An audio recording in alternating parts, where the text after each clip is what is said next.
Hello everyone, welcome back to my channel. ఈరోజు topic వచ్చేసి spoken English class 3 and topic వచ్చేసి tricky sentences used in daily life.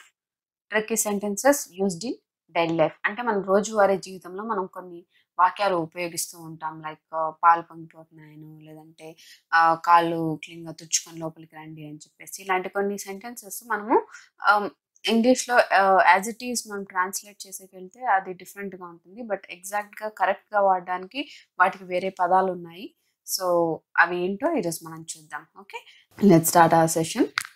ఇంతవరకు కనుక మీరు నా ఛానల్ని సబ్స్క్రైబ్ చేసుకోకపోతే సబ్స్క్రైబ్ చేసుకోండి, బెల్ ఐకాన్ క్లిక్ చేయడం మర్చిపోద్దు. సో దట్ నా నెక్స్ట్ వీడియోస్ మీకు నోటిఫికేషన్ వస్తుంది. ఇది ఇంతకుముందు చెప్పినట్టు ఈరోజు క్లాస్ 3 కాబట్టి ఇక్కడ నేను పైన 3 అని మెన్షన్ చేశాను. ప్రీవియస్ 1-2 క్లాసెస్ చూడాలనుకున్నా కూడా మీరు నా ఛానల్కి వెళ్ళి చూడొచ్చు. ఇంతవరకు సబ్స్క్రైబ్ చేసుకుని వాళ్ళు, ఇంతకుముందు వీడియోస్ చూడని వాళ్ళు నా ఛానల్కి వెళ్ళి మీరు నా వీడియోస్ని చూడొచ్చు. అక్కడ మీకు 2-1 అని ఉంటాయన్నమాట నంబర్స్ ఇక్కడ.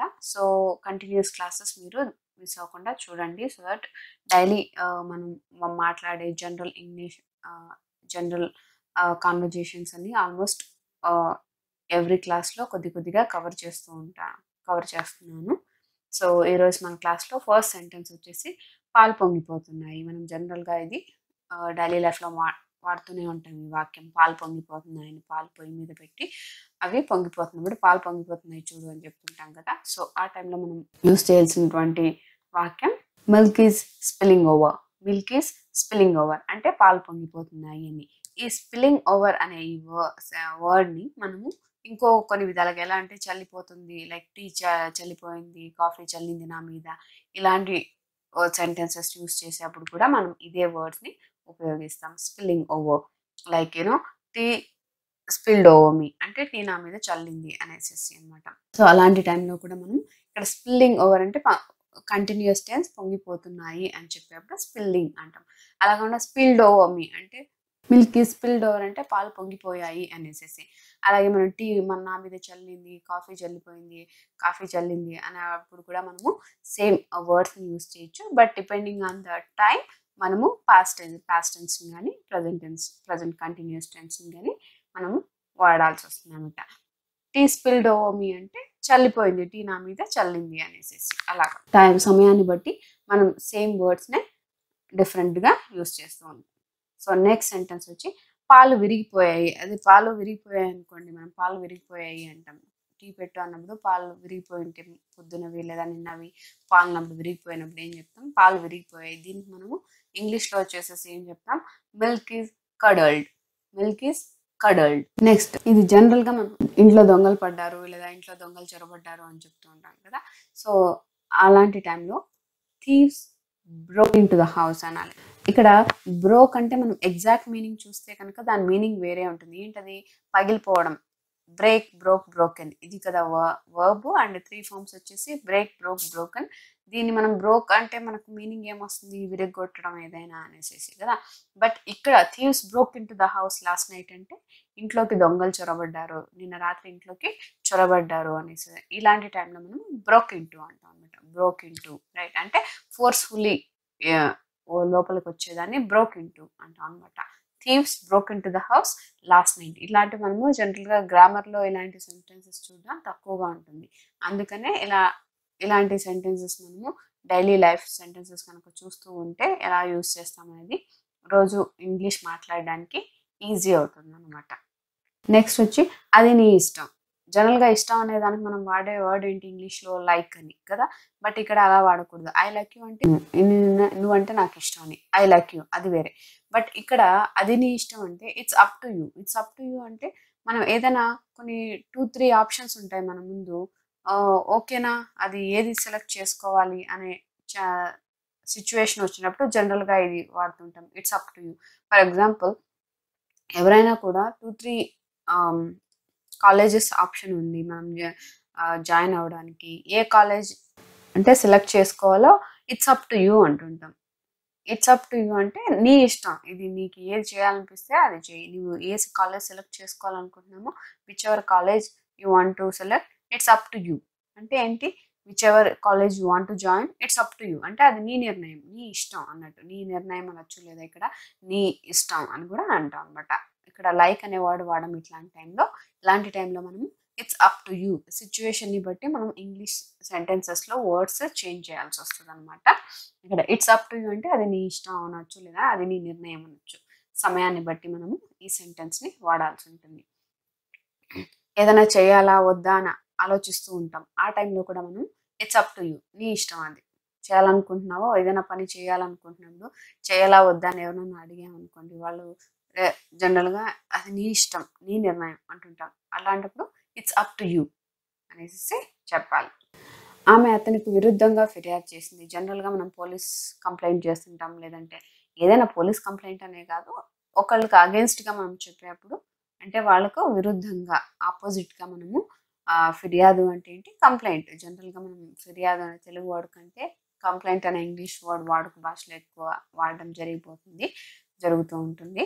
సో ఒకరికి విరుద్ధంగా మాట్లాడారు అని చెప్పేటప్పుడు అనమాట. She filed a complaint against him అంటే ఆమె అతనికి విరుద్ధంగా ఫిర్యాదు చేసింది. అక్కడ మీరు లాస్ట్లో టు ద పోలీస్ అంటే పోలీస్కి ఆమె అతనికి విరుద్ధంగా కంప్లైంట్ చేసింది అనే మీనింగ్ వస్తుంది అనమాట.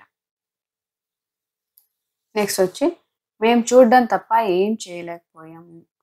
ఈ జనరల్గా ఏదైనా ప్రాబ్లం వచ్చినప్పుడు, ఏదైనా జరుగుతున్నప్పుడు అది నేను చూడడం తప్ప ఏం చేయలేకపోయాను ఆ టైంలో అని చెప్తూ ఉంటాం.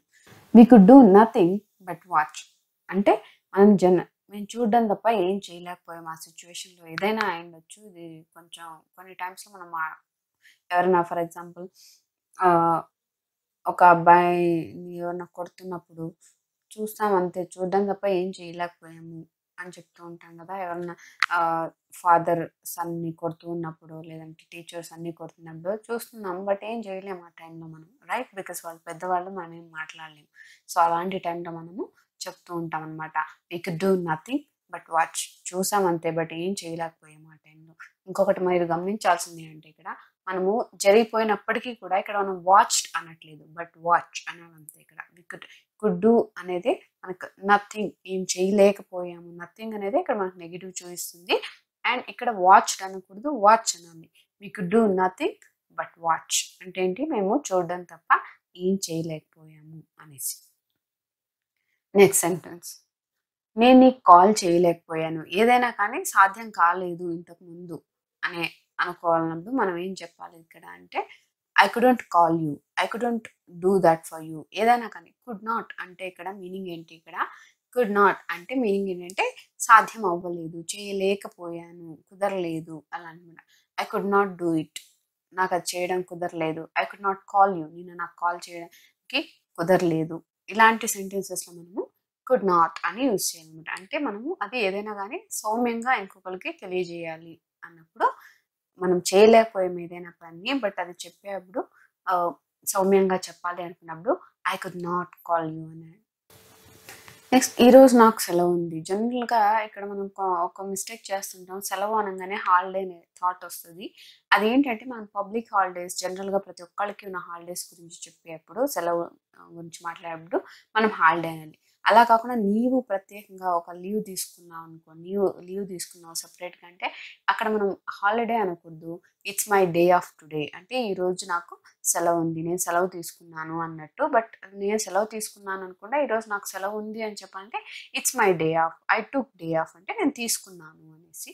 It's my day of today అంటే ఈరోజు నాకు సెలవు అనేసి. ఇది నువ్వు సెలవు తీసుకున్నప్పుడు కావచ్చు, లేదంటే జనరల్గా కొందరికి నార్మల్గా ఉండే హాలిడేస్లో కాకుండా ఒక స్పెషల్ హాలిడే అన్ని కంపెనీస్కి లేదా అన్ని బయట ఉన్న స్కూల్స్కి కాకుండా మీకు ఏదన్నా సెపరేట్గా హాలిడే ఉంది, వేరే వాళ్ళకి లేకుండా మీకు మాత్రమే అనుకున్నప్పుడు మీరు ఈ సెంటెన్స్ని యూజ్ చేయాల్సి ఉంటుంది. It's my day of today, ఈరోజు సెలవు. లేదా ఇంతకుముందు ఒకవేళ నిన్న ఉన్నింది అనుకోండి, it was my day of yesterday, it was అనాలి. నిన్నటి గురించి మాట్లాడితే ఇక్కడ ఈ రోజు గురించి అయితే it's my day of today.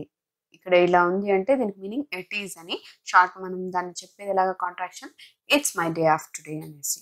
ఒకవేళ నిన్న మీకు సెలవు ఉంది అంటే it was my day of yesterday. లేదా రేపు ఉంటుంది అంటే it will be my day of tomorrow. Alright, next, your shirt is unbuttoned అంటే నీ షర్ట్ బటన్ విప్పి ఉంది అనేసి. Your shirt is unbuttoned. నీ కాళ్ళని మ్యాట్‌తో తుడుచుకో. మ్యాట్‌తో తుడుచుకో అంటే ఇక్కడ మనం మ్యాట్‌తో అయితే కాళ్ళు మొత్తం తుడుచుకోవడం లేదు. జస్ట్ ఇంట్లోపలికొచ్చే ముందు మనము కాళ్ళని వైప్ చేస్తాం కదా! దాన్ని ఇక్కడ మనం ఎగ్జాక్ట్ వర్డ్ ఏంటని నాకు ఎగ్జాక్ట్‌గా తెలియడం లేదు తెలుగులో అయితే. జస్ట్ మనము ఇంట్లోపలికొచ్చే ముందు మ్యాట్ ఉంటుంది. మన మ్యాట్ మీద మనం కాళ్ళని కొంచెం వైప్ చేసుకొని వస్తాం. సో, దాన్ని wipe your feet on the wipe your feet on the mat. Feet అనంగానే ఇక్కడ మనకు కాళ్ళు రైట్? 2 కాళ్ళు అనేసి.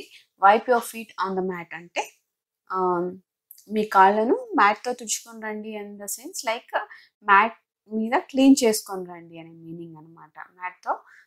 మ్యాట్ మీద తుడుచుకోండి అంటే ముఖం తుడుచుకోవడం వేరే. ముఖం మొత్తంగా ఇలా తుడుచుకుంటాం. ఇక్కడ కాళ్ళు తుడుచుకోవడం అంటే ఏంటి? మీ అరికాళ్ళని కొంచెం you will wipe your feet అనమాట. Wipe your feet on the mat అని మీనింగ్ ఇక్కడ.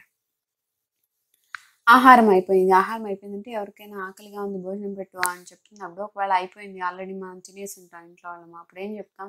Food is over. లేదంటే జనరల్‌గా రెస్టారెంట్స్‌కి వాళ్ళు వండిందంటే అయిపోయింది అన్నప్పుడు భోజనం ఉందా అంటే ఏమంటాం? Food is over. అయిపోయింది అని చెప్పేటప్పుడు మనం ఇది వాడాలి. ఎవ్రీథింగ్ ఏదైనా పాలున్నాయంటే పాలు అయిపోయాయి అని చెప్పాలన్నా మిల్క్ ఈజ్ ఓవర్. ఇలాగ అయిపోయింది అని చెప్పే టైంలో మనము ఓవర్ అనే వర్డ్‌ని లేదా మూవీ ఈజ్ ఓవర్ అంటే ఆ ఫిల్మ్ అయిపోయింది అనేసేసి చూడడం అయిపోయింది. Movie is over. ఒక షో జరుగుతూ ఉంటుంది. మూవీ ఇంకా ఉందా అంటే ఏంటి? మూవీ ఇంకా ప్లే అవుతుందా అనేసి. అప్పుడు మీరు చెప్పాల్సింది మూవీ ఈజ్ ఓవర్. అయిపోయింది మూవీ అనేసేసి. నెక్స్ట్ నేను ఉపవాసంలో ఉన్నాను. ఎవరైనా జనరల్‌గా మనము తిందాం రండి తినండి అనేది చెప్తే మనం ఏం చెప్తాం? ఐయామ్ ఆన్ ఫాస్ట్ డే అంటే ఈరోజు నేను ఉపవాసంలో ఉన్నాను. దట్ మీన్స్ ఇండైరెక్ట్‌గా మీరు ఆల్రెడీ చెప్తున్నారు ఐ కాంట్ ఈట్ అనేసేసి రైట్? ఐయామ్ ఆన్ ఫాస్ట్ అంటే నేను ఉపవాసం అనేసి. నేను ఉపవాసం అంటే నేను ఉపవాసంలో ఉన్నాను అనే మీనింగ్ అక్కడ అనమాట. ఐయామ్ ఆన్ ఫాస్ట్ డే అంటే ఈరోజు నేను ఉపవాసం ఉన్నాను అని. నేను ఉపవాసం ఉన్నాను. నెక్స్ట్ నాకు అలవాటైపోయింది.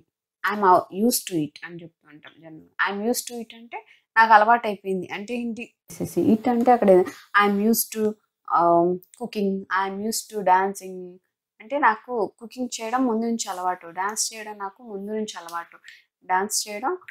అలవాటు. ఇలాంటివి చెప్పాలనుకున్నప్పుడు ఐయామ్ యూజ్డ్ టు. ఇట్ అంటే అక్కడ మీరు ఏదైనా చేర్చుకోవచ్చు అనమాట. ఆల్రైట్? నెక్స్ట్ నాకు ఆకలిగా ఉంది అంటే ఐయామ్ హంగ్రీ. అలాగే మనం ఐయామ్ గెటింగ్ హంగ్రీ అని కూడా వాడుతుంటాం. ఐయామ్ గెటింగ్ హంగ్రీ అంటే జనరల్‌గా అక్కడ ఏంటంటే you are about to get hungry అనేసి అక్కడ మీనింగ్. ఐయామ్ గెటింగ్ హంగ్రీ అంటే you are about to get hungry అంటే ఏంటి? ఒకవేళ మీకు పొద్దున్న 9 గంటలకు డైలీ బ్రేక్‌ఫాస్ట్ చేసే అలవాటు ఉంటుంది. సో, అలాంటి టైంలో 8:45, 8:50 అవుతుందంటే మనకు 9 గంటలు అనంగానే మనకు ఆకలేసేస్తది. ఒక అలవాటుగా మారిపోయినప్పుడు కదా! సో, ఇంకొద్దిసేపట్లో నాకు ఆకలేస్తుంది ఆటోమేటిక్‌గా. అలాంటప్పుడు మనం వాడాల్సింది I'm getting hungry. I'm hungry అంటే నాకు ఆల్రెడీ ఆకలుంది. ఐయామ్ గెటింగ్ హంగ్రీ అంటే ఇంకొద్దిసేపట్లో మనకు ఆకలేస్తుంది అని చెప్పాల్సినప్పుడు ఐయామ్ గెటింగ్ హంగ్రీ అంటాము. ఐయామ్ హంగ్రీ అంటే నాకు ఆకలిగా ఉంది. ఆల్రెడీ ఐయామ్ హంగ్రీ అనేసేసి. నెక్స్ట్ నువ్వేమైనా అనుకుంటావా అంటే మనకు తెలుగులో వినడానికి ఒకలాగా ఉంటుంది. ఒక ఎగ్జాంపుల్ చెప్తే మేబీ మీకు అర్థమవుతుంది. డ్యూ మైండ్ అనేది ఇక్కడ క్వశ్చన్ అనమాట. ఇప్పుడు యాక్చువల్‌గా డు యూ మైండ్ అంటే ఏంటంటే ఇప్పుడు ఫర్ ఎగ్జాంపుల్ మనం ఏదైనా పని చేస్తాము. అది ఇంకొకళ్ళకి ఇష్టం ఉంటదో లేదో అని మనకు డౌట్ ఉంటది. అలాంటి టైంలో మనం ఈ సెంటెన్స్‌ని యూజ్ చేస్తాం. ఫర్ ఎగ్జాంపుల్ నేను బయటికెళ్ళాలనుకుంటున్నాను. Do you mind? నేను బయటికెళ్ళాలనుకుంటున్నాను. డు యూ మైండ్ అంటే నేను వెళ్తే you feel bad. Do you mind అంటే మనం ఏదైనా చేసినప్పుడు ఇంకొకళ్ళు ఏమైనా అనుకుంటారేమో అనే ఒక క్వెషన్ మార్క్‌తో అడుగుతాం. అది ఎవరైనా అవ్వచ్చు. మామ్, ఫాదర్ లైక్ నేను అది చేస్తే డు యూ మైండ్? నేను ఈ పని చేస్తే డు యూ మైండ్? అన్నట్టు. సో, అలాంటి టైంలో అడగాలి అనుకున్నప్పుడు మనము do you mind? If I do so and so activity do you mind? దీనికి సింపుల్ ఎగ్జాంపుల్ అంటే ఇప్పుడు ఇద్దరు ఫ్రెండ్స్ ఉంటారు. ఇంకొక అతను అంటే పడదు అనుకోండి. అలాంటి టైంలో నేను అతనితో మాట్లాడితే నువ్వేమన్నా అనుకుంటావా? Do you mind? అనుకుంటావా ఏదైనా? నేను అతనితో మాట్లాడితే డు యూ మైండ్? ఏమైనా అనుకుంటావా? నువ్వేమైనా అనుకుంటావా? ఫీల్ అవుతావా?